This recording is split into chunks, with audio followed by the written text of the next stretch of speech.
Hey team, on the couch, it's our farming correspondent Enda.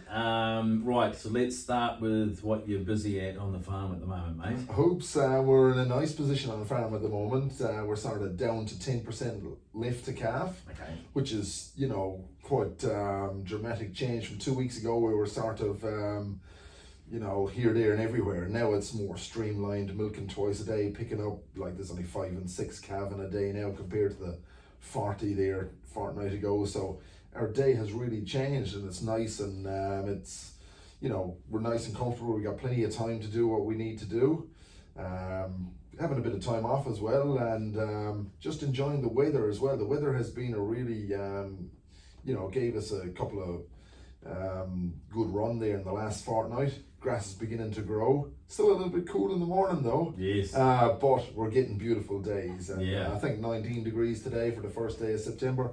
Hey, you couldn't wish for better. Yeah. I'm actually thinking I need to water my silver beet and things. It's dry out there. Yeah, it is dry out there. Hoops. It's a sort of toss up. Like we record the soil temperature every morning at 6.8 at 9 a.m. That's the accurate time to measure the soil temperature, but it gets up to about 9 during the day.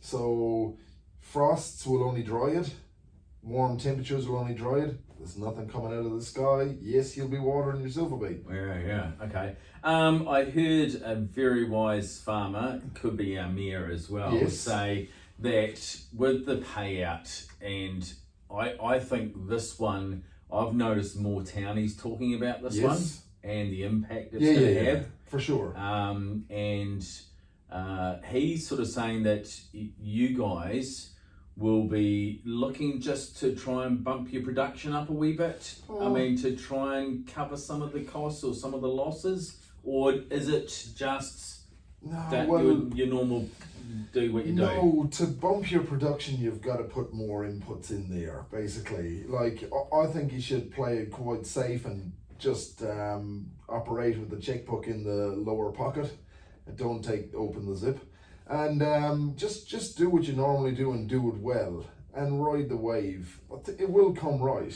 But you just like you said, the impact on the whole community. I booked my truck in for a warrant in Rakaya during the week, and the guy said, bring it down whenever you like. He said, we're not busy. He said, once you guys turn the switch out, once the milk switch turns off, he said, we don't be servicing vehicles like we used to. Okay. And sometimes that's a little bit foolish as well, because if you don't service it accurately or properly this time, maybe the next time will cost you twice the amount. So you just got to ride the wave and hang in there. It's like everything what goes up, it was good for the last 4 years. Obviously it's just come down a wee bit at the moment, so hang in there and it'll be right. Yeah. It'll be right. All right. Will the All Blacks be all right? Oh, jiggers, hopes another week to go. Next Friday, sure it is. Next Friday, France time, Saturday morning here. The All Blacks and France. That's a tough one out of the blocks, isn't it? France at home, they're going to be tough to beat in this. Yes, and the crowd, they'll have the whole momentum. Yeah, and they're a good side. Yes. They're the right age, and they had a good European championship. They've done very well in the last 2 to 3 years, and they've cleaned up the Aussies last week, and they're looking really good. Ding dong battle. Look, I call myself All Black supporter in that side of the game, but it's going to be hard to beat the French. Yeah. Your boys, Ireland.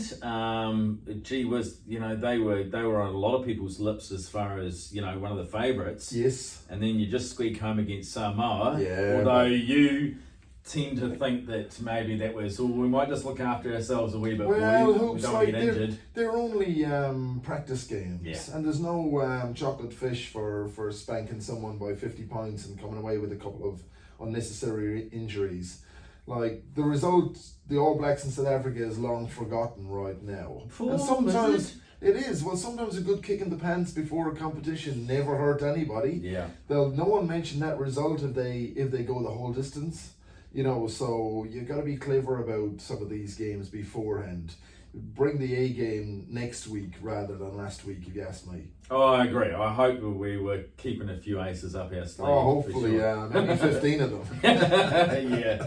All right. So what are you busy at over the next week or so, mate? Just run-of-the-mill stuff. Look, we're nice. We're actually getting a chance to pick up on a few loose ends that we sort of put on the long finger for the last 3 weeks. Giving the guys plenty of time off. Yep. The sleep deprivation will be coming down to normal levels, and but it's a nice time this time of the year now, over the hump. We can actually enjoy it. You know, not that we don't enjoy it, but you know what it's like. It's pretty hectic in the last 3 weeks. So now I'm certainly quite looking forward to it, and definitely looking forward to the Rugby World Cup. You know, a lot of the games they're on at real random hours, and I need to get a good week's sleep this week, because I'll watch a lot of that rugby, and some of the games are on at 9 a.m. in the morning, some are on at 1:30 a.m. So I start at about 3:30 a.m. So I see the Irish and South African game is down for 1:30 a.m. So I'll be watching that and straight into work. So good man. Yeah. Right. Have you got a dad joke for us this week? I got plenty of dad jokes, Hoops. I actually just talking to my cows this morning. Hoops. I asked them what's they're very clever, you know, and I asked them what's 2 minus 2, and they said nothing. You know, so that's how we roll with our cows. We keep talking to them. So yeah. What? Good to see you. You'll get it later on, Hoops. I doubt it.